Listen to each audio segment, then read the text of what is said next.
പവിത്രം സീരിയലിന്റെ രണ്ടാമത്തെ സീസണിലേക്ക് എല്ലാവർക്കും സ്വാഗതം.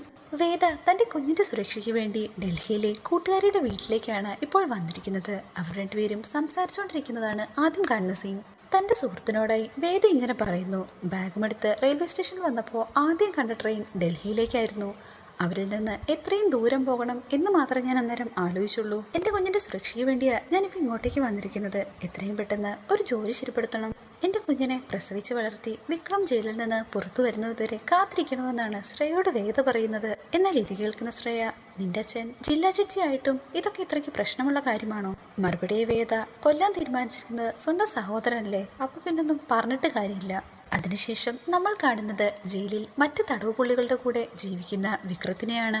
വിക്രം അങ്ങനെ ഓരോ നാഴികയും വേദയെ ഓർത്ത് എണ്ണി തീർക്കുന്നു. അതേസമയം ഡൽഹിയില് വേദയുടെ സുഹൃത്താകട്ടെ വേദയെ സഹായിക്കാനായി അവളുടെ ജോലി തേടിയുള്ള അലച്ചിലാണ്. അങ്ങനെ ഇരിക്കെയാണ് വേദയെ തേടി ആ വാർത്ത എത്തുന്നത്. വിക്രമിനെ 14 വർഷം ജീവപര്യന്തത്തിന് വിധിക്കുന്നു. നല്ലൊരു ജോലി കണ്ടെത്താനും തന്റെ കുഞ്ഞിന്റെ സുരക്ഷയ്ക്ക് വേണ്ടി വേദ ആകെ നെട്ടോട്ടോടുകയാണ്. സഹായിക്കാൻ ആരുമില്ലാത്ത പുതിയൊരു സ്ഥലത്ത് വേദ നന്ദി കഷ്ടപ്പെടുന്നുണ്ട്. വിക്രത്തിന്റെ ശിക്ഷയെ പറ്റിയുള്ള വാർത്ത അറിഞ്ഞപാടെ സുധാകരൻ മാഷും ടീച്ചറും ആകെ വിഷമത്തിലും. വിക്രമിന്റെ ശിക്ഷ വിധിച്ചതറിഞ്ഞ് ആകെ വിഷമത്തിലാണ് കമല. അതുകൊണ്ട് തന്നെ സുധാകരൻ മാഷ് ഓരോ കാര്യങ്ങൾ പറഞ്ഞ് കമലയെ ആശ്വസിപ്പിക്കാൻ ശ്രമിക്കുന്നു. എന്തായാലും പ്രതീക്ഷയൊന്നും കൈവിട്ടിട്ടില്ലെന്നാണ് മാഷ് പറയുന്നത്. ശങ്കരനാരായണൻ സാറ് ജോലി രാജിവെച്ചിട്ട് കേസ് വാദിക്കാൻ തീരുമാനിച്ച കാര്യം നീ നോക്കിക്കോ. അധികം വൈകാതെ തന്നെ നമ്മുടെ വിക്രത്തെ അദ്ദേഹം പുറത്തിറക്കും. എന്തൊക്കെ സംഭവിച്ചാലും അവൻ പുറത്തിറങ്ങുന്ന ദിവസം അവനെ സ്വീകരിക്കാൻ നമ്മോടൊപ്പം വേദയും ഉണ്ടായിരിക്കണം.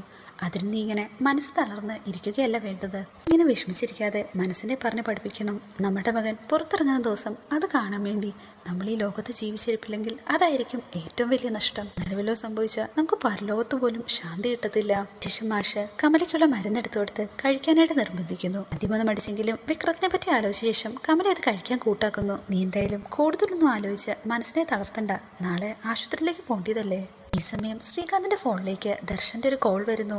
കോൾ എടുത്ത ശേഷം എന്താണെന്നാണ് ദർശനോട് ശ്രീകാന്ത് വിവരം തിരക്കുന്നത്. ഇന്ന് എന്റെ ഫ്രണ്ടിന്റെ സുഹൃത്തിന്റെ മകളുടെ ഒരു റീൽസിന്റെ ഫോണിലേക്ക് വന്നിട്ടുണ്ടായിരുന്നു. ആ റീൽസിന്റെ പശ്ചാത്തലത്തിൽ ഒരാളിരിപ്പുണ്ട്. നമ്മളെല്ലാം അന്വേഷിക്കുന്ന ആൾ തന്നെ. അങ്ങനെ വീഡിയോ കണ്ട ശേഷം വേദ ഡൽഹിയിൽ തന്നെ ഉണ്ടെന്ന് ശ്രീകാന്ത് ഉറപ്പുവരുത്തുന്നു. ഇതോടുകൂടി സീസൺ 2 1 എപ്പിസോഡോട് അവസാനിക്കുന്നു. Please like, share and subscribe.